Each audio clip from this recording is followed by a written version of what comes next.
At the suggestion of my therapist, I've decided to write out and share what has transpired in my life over the last year. To get this to make any coherent sense took lots of edits and couple of rewrites. I used to be a fairly talented writer, but I fell out of practice years ago. This forum was recommended to me by a friend as a method of confession, penance, and a warning to share with others. I did something truly horrible for which the consequences were beyond even the worst thing I could have ever imagined.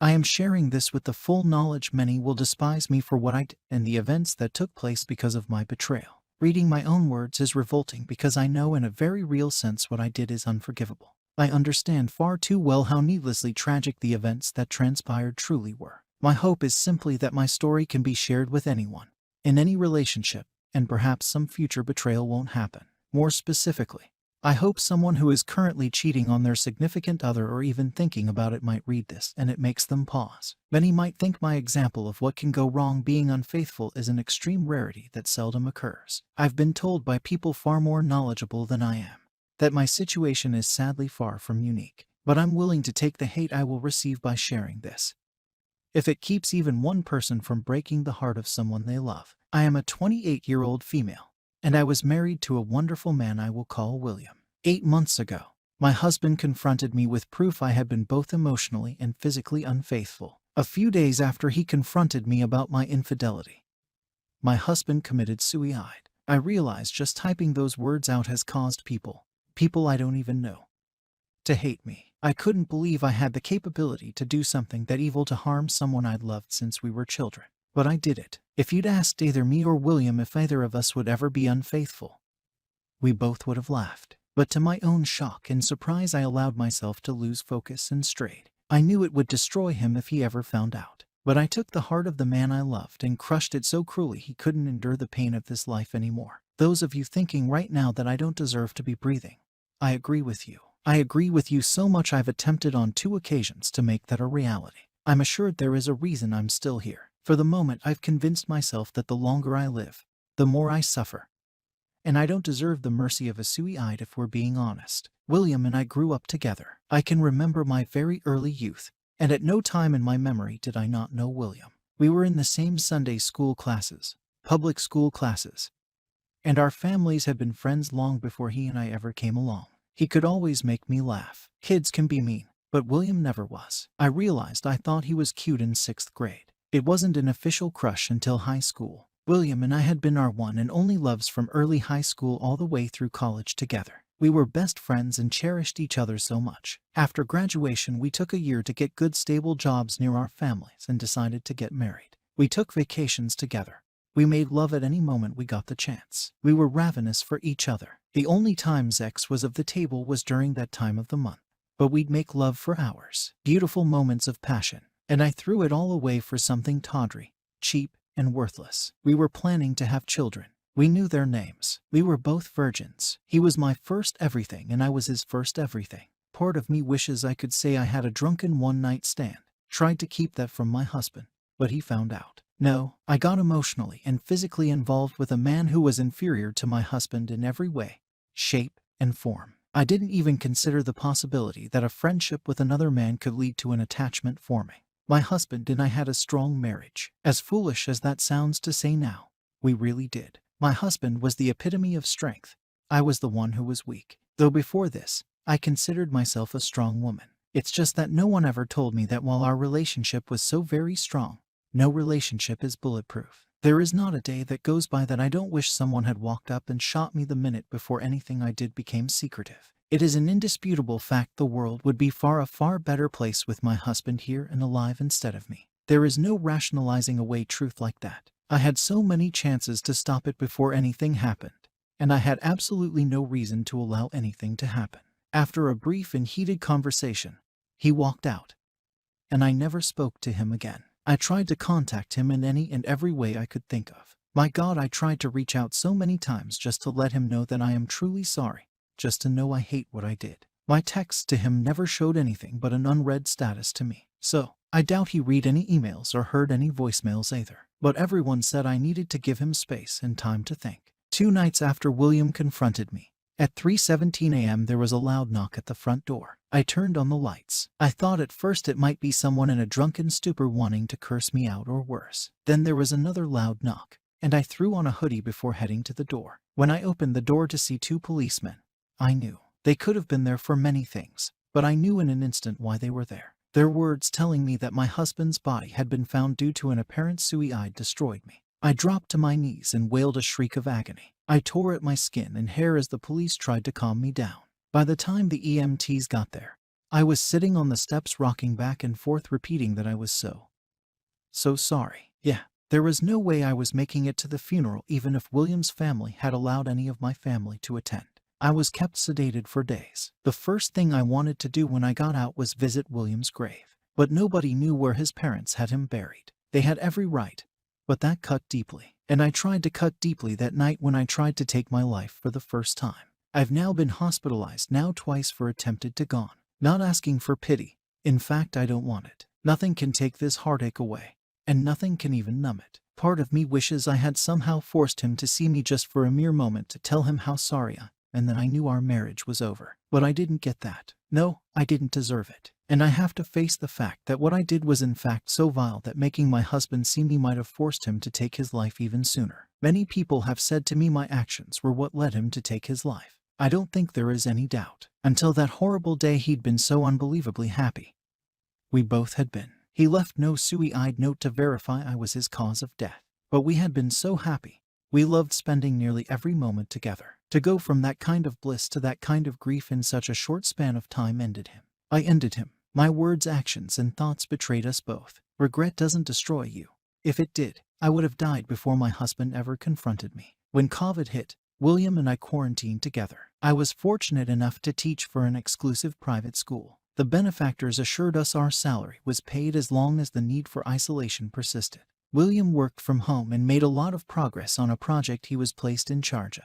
The entire world was worried and afraid, but we had each other, and we so enjoyed making the most of it. Watching movies in bed, feeding each other food, playing like two little kids. I am utterly, truly, completely sorry to those that lost a loved one due to that horrible disease. What the world went through was a literal plague upon humanity that caused so much needless death. But my husband and I got closer in those weeks than we ever had before, and our bond had been strong. We joked about how so many people were hating having to spend time with family or, God forbid, their wife or husband. We simply couldn't get enough of each other. After the first month, we had to agree to limit sex to once a day for about a week. Our only argument the entire quarantine was about having to do laundry just to put clean sheets on the bed yet again. And I cheated on that man, which drove him to exit this life due to my evil actions. A man I had such a close bond with. I was an idiot in so many ways. But for me to think because of that bond, no temptation was enough to get me to stray was idiocy. I hate myself in so many ways for so many reasons. But knowing I had it all is the most difficult pill to swallow. My affair was atypical of most in many ways. Some aspects of the relationship and betrayal were slightly less vile. Some were colder and even more evil. The man I had an affair with I will call Paul. I first encountered him in group Zoom meetings during the pandemic. I found him brash and smug with no valid reason to act that way. He was the school's lacrosse coach, and I remember in those Zoom meetings being glad that as an English teacher I would have to interact with him very little. The first time we met face to face, we shook hands and had some small talk. There was zero attraction, at least from me toward him, but I didn't sense any lustful attention emulating from him toward me. During that introduction I learned he was engaged, and I told him I was happily married to a man I adored. No sexual tension, nothing even hinting that would ever be a possibility. The school began allowing half the staff in all areas and half the students to attend school for a week while the other half used Zoom. The next week the other half would attend on site, and vice versa. That was supposed to assist with social distancing and the students' feelings of isolation. While eating lunch one day before my next class began, I got an email from Paul. He had written out some toasts and jokes for his upcoming wedding and wanted me to edit what he'd written. I was used to being sent writing to edit, so that was nothing I felt important enough to tell William. Coupled with the fact it all pertained to Paul's wedding, and I saw no reason to give my husband a boring detail about that day. The email contained a toast to his parents as well as to the parents of the bride. I took what he'd said and added a few phrases to pull at the heartstrings of all who attended. The jokes directed at his brother, the best man, were absolutely hilarious but a little vulgar for my liking at a wedding. I said as much when I sent back his edited speeches. He laughed and said I just don't know his family, and that ball busting was a family tradition. That email exchange began several months of corresponding back and forth, but as difficult as it may believe, not until the very end did anything become inappropriate. Not once did anything become flirtatious or sexual. Well, we did talk about sex, but from a purely scientific and psychological point of view. Our sex talks at that point would have made the biggest nymphomania in history drier than the Sahara. There was nothing emotional or physically stimulating to those conversations, and I enjoyed our corresponding due to the fact I was certain there was no temptation on either end. We discussed race, politics, religion, science, sports, all the things people are hesitant to discuss due to differing opinions. Some of the discussions even got heated.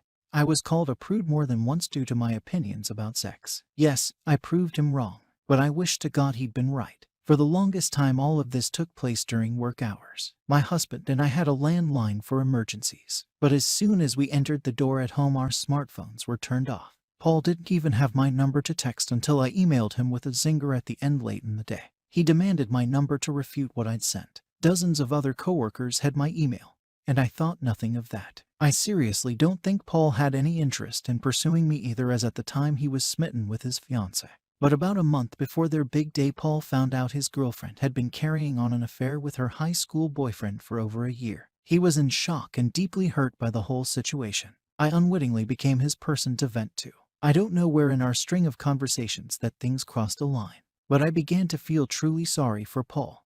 I truly despised his fiancée for what she'd done, and I saw nothing wrong with that. But after a particularly rough night for him, he came to school looking frazzled, and I could tell he'd been crying. I gave him a hug and talked to him a bit. He asked if I could stay after school to talk, since I had a couple hours after work each day before William got home. I agreed. In hindsight, I realize now what drew me into my conversations with Paul was a different opinion.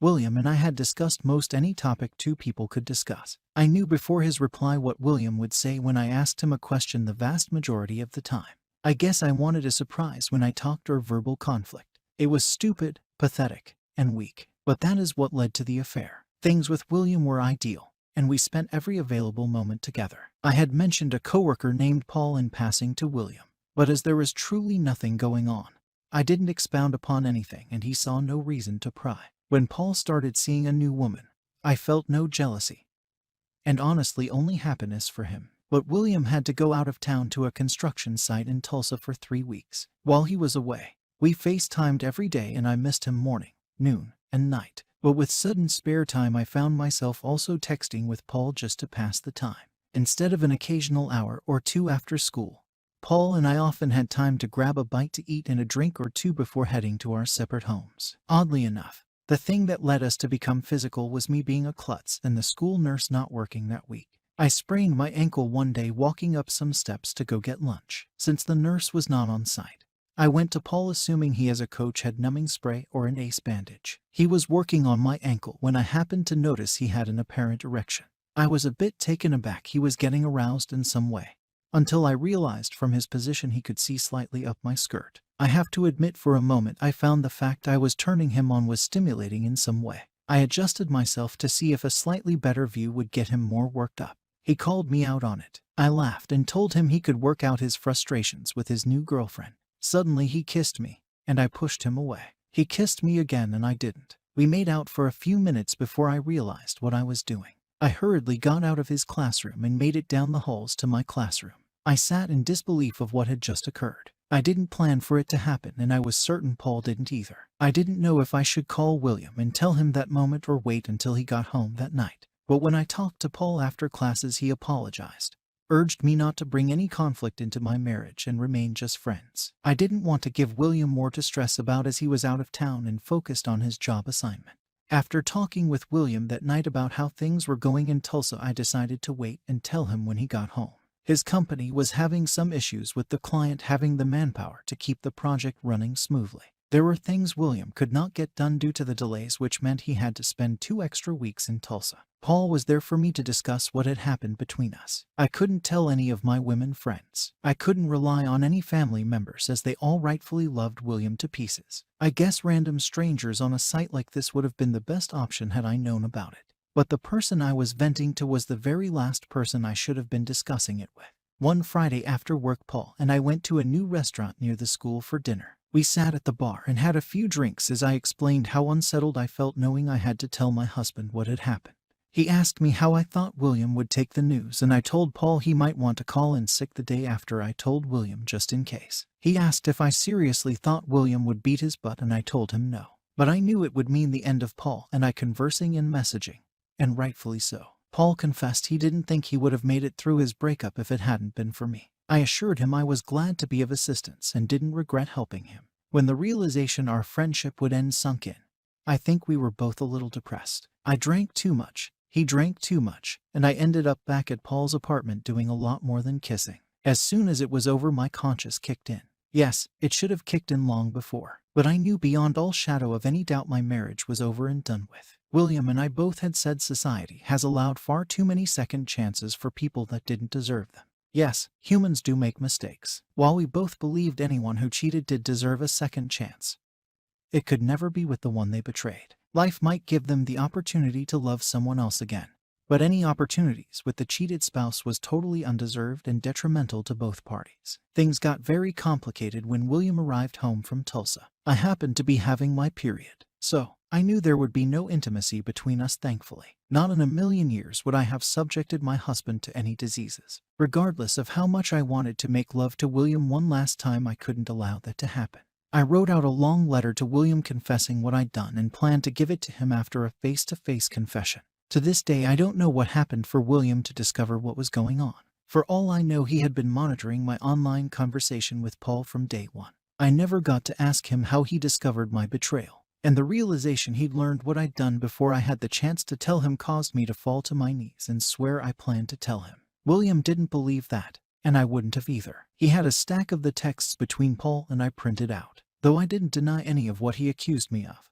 That honesty came far too late. He packed a few things in a suitcase and left me on a Monday evening. Wednesday night he drove to a shopping center, parked his car, and took his own life. To know I had destroyed our relationship was torture to my soul like I'd never known. To know I'd even robbed him of a chance to find someone else to be happy with ruined me. The realization I didn't just end my relationship with William, but every relationship he'd had or would have caused more guilt than I could ever express. I could go into all the things that have happened since William passed away, but a lot of it would be details far too many wouldn't truly care about. Suffice it to say, his family hates me and my family. My family was disgusted by my actions and continues to be to this day. Their love for me didn't die, but their disappointment and shame toward me will never end, and that's how it should be. No, the results were not anything I intended, but when choices are made that cause pain and suffering, we are still guilty for causing that grief. I see a therapist twice a week to try and work through things. I was introduced to someone through my therapist that is genuinely helping me sort through my feelings. Years ago, she intentionally set a small fire to set off alarms to scare her ex-boyfriend and the girl he'd just started seeing. The fire spread quickly, and what had been intended as a joke caused multiple people to lose their lives. She and I have discussed so many things about her story and mine. Things can never be the way they once were, nor should they be. But if I am to keep living, I need a plan to make what is left of my life as meaningful as possible. So that is basically my story. Anyone who wants to post messages of hate for me and tell me what a wretched person I am, go right ahead. I won't be replying to it, but if it helps you get rid of any rage you have, make me your verbal punching bag. Those with specific questions I will answer as best I can, no matter how much some things may hurt to discuss or admit. For those that read this who have been cheated on, yes, many of you may have been intentionally betrayed, but those who had a significant other who was just as perplexed why they cheated as you were, listen to my story. It doesn't make one damn thing I did right, just the opposite. But if it helps you to understand that you did little to nothing to cause the infidelity, so be it. Those unrepentant cheaters, I hope you do read my cautionary tale and know that you have the ability to destroy. You won't just be destroying someone else. You will be destroying your relationship with many people and a huge part of yourself. I realize I have no room to preach to or judge anyone except myself. I just don't want anyone to find their William and lose them. I don't want anyone to sink to the depths I did or cause the pain and sorrow I did. And most of all, I want all the people who have great relationships to cherish it and never take it for granted. As humans, we are not immune to being able to be swayed under the wrong conditions and series of events. When we love someone, We carry part of their soul around with us. Just one betrayal makes it impossible for that person to hold that piece of you again. I had my husband's heart in my hands, and I now deserve the fact I will never again hold his heart. Nor will he ever again hold me. This life has far too much pain without harming the very ones we love. And love is far too precious to risk on anything. Final update. First, someone shared a link to a post asking if William posted it. William didn't have Reddit that I know of, and considering he's been dead a year, I doubt it was him. That was a sad story as well. I truly hope the Opus did not take his own life. For those trying to psychoanalyze me to make some sense out of the things I've done, I appreciate the effort, even if it was for your own self-interests. None of the many professionals I have seen so far have a good theory as to why I let things happen. I feel like there should be some valid reason why I did what I did too. I just can't come up with one. And it wouldn't be a valid reason to do what I did if I found one. For those that swear this is fake, I can't fathom a reason anyone would post this for a reason other than to warn and perhaps help. It certainly wasn't a karma grab. I've barely responded, so it wasn't for attention. And it certainly wasn't to lift my spirits, because I've rightfully been slammed for my betrayal. Admitting to something horrible is not easy. Imagining it never happened doesn't help me. But you all do you. I do not keep in contact with Paul, and have not heard from him since before William passed away. The only things I know about him are secondhand from people I worked with. I have no interest in being with Paul or having him in my life in any way. So those thinking I planned my vile actions to ride off into the sunset with a first-year lacrosse coach, no. Bless you all. I won't be commenting anymore, but I'll leave the post up as resource in case someone needs it in the future. Bless you all. May you have stellar lives full of happiness, but most of all peace.